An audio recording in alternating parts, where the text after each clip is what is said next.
پاکستان مسلم league نون کے قائد نواز شریف کا سیاسی مستقبل ایوان فیلڈ اور العزیزیہ اسٹیل مل کیس میں سزا کے خلاف دائر کردہ اپیلوں کے فیصلے سے مشروط ہے۔ منگل کو اپیلوں کی سماعت کے دوران اسلام آباد ہائی کورٹ کے چیف جسٹس نے کہا کہ آئندہ سوموار سے دلائل سنیں گے۔ اگر ضرورت پڑی تو اس کیس کو روزانہ کی بنیاد پر چلا لیں گے، جس سے لگتا ہے کہ اپیلوں بارے فیصلہ الیکشن سے پہلے سنا دیا جائے گا۔ تاہم مبصرین کے مطابق نواز شریف کے الیکشن میں شرکت کرنے یا نہ کرنے کا معاملہ اسلام آباد ہائی کورٹ کے فیصلے سے مشروط ہے۔ اگر اسلام آباد ہائی کورٹ نے الیکشن سے قبل فیصلہ سنا دیا تو نواز شریف الیکشن کمپین چلائیں گے، ورنہ وہ گھر میں آرام فرمائیں گے۔ خیال رہے کہ 2016 میں پاناما کیس کے بعد نواز شریف کے خاندان سمیت ہزاروں لوگوں کی آف شور کمپنیوں کی تفصیلات سامنے آئیں۔ پاناما لیکس کے مطابق لندن کے پوش علاقے مے فیئر میں واقع ایوان فیلڈ فلیٹس آف شور کمپنیوں کی ملکیت ہیں اور ان کمپنیوں کے مالک نواز شریف کے صاحبزادے حسین نواز ہیں۔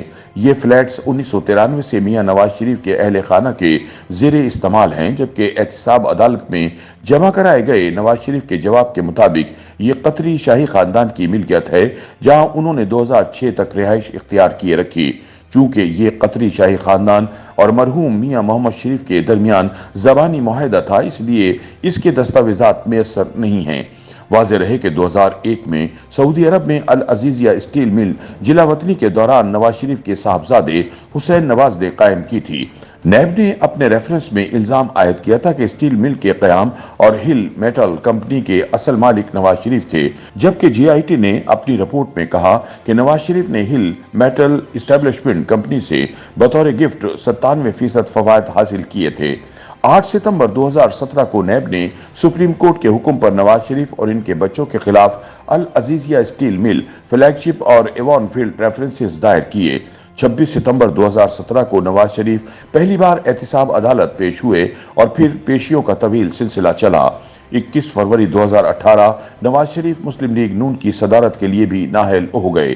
6 جولائی 2018 میں عدالت کے جج محمد بشیر نے ایوان فیلڈ اپارٹمنٹس ریفرنس میں نواز شریف کو آمدن سے زائد اثاثے بنانے پر 10 سال قید کی سزا سنائی اور معاونت پر مریم نواز کو 7 سال اور کیپٹن ریٹائرڈ صفدر کو 1 سال قید کی سزا سنائی۔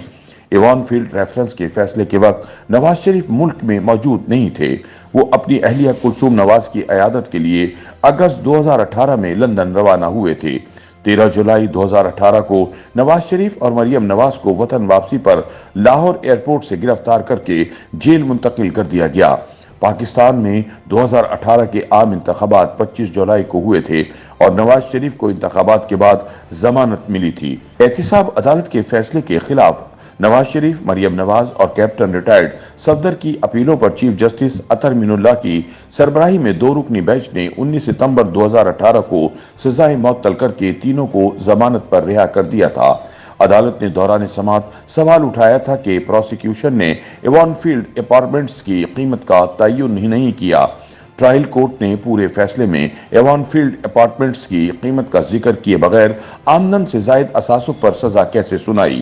احتساب عدالت کے جج محمد ارشد ملک نے نواز شریف کو العزیزیہ اسٹیل مل ریفرنس میں دسمبر 2018 میں 7 سال قید اور جرمانوں کی سزائیں سنائی تھیں، جبکہ فلیگ شپ انویسٹمنٹ ریفرنس میں بری کر دیا تھا۔ نواز شریف کو سزا سنانے والے احتساب عدالت کے جج محمد ارشد ملک کو غیر اخلاقی ویڈیو اور اس کے باعث بلیک میل ہونے کا معاملہ سامنے آنے پر عہدے سے برطرف کر دیا گیا تھا اور برطرف جج کے بیان حلفی کو نواز شریف کی اپیلوں کے ریکارڈ کا حصہ بنایا جا چکا ہے۔ العزیزیہ اور ایوان فیلڈ ریفرنس کیسز میں سزاؤں کے بعد نواز شریف نے اسلام آباد ہائی کورٹ سے ضمانت کے لیے رجوع کیا تھا۔ اسلام آباد ہائی کورٹ نے سال 2019 میں صحت کی بنیاد پر نواز شریف کو حکومت کی طرف سے کوئی اعتراض نہ ہونے پر 4 ہفتوں کی ضمانت دی تھی تاکہ وہ اپنا علاج کروا سکیں، جس کے بعد نواز شریف اکتوبر 2019 میں علاج کی غرض سے برطانیہ روانہ ہوئے۔ 4 سال گزرنے کے باوجود نواز شریف وطن واپس نہ آئے تو عدالت نے عدم حاضری پر 15 ستمبر 2020 کو نواز شریف کے ناقابل ضمانت وارنٹ گرفتاری نکالے۔ پیش نہ ہونے پر عدالت نے 7 اکتوبر 2020 کو نواز شریف کو مفرور ظاہر کرتے ہوئے اخبارات میں اشتہار چھپوانے کا حکم دیا اور اشتہاری قرار دے دیا گیا۔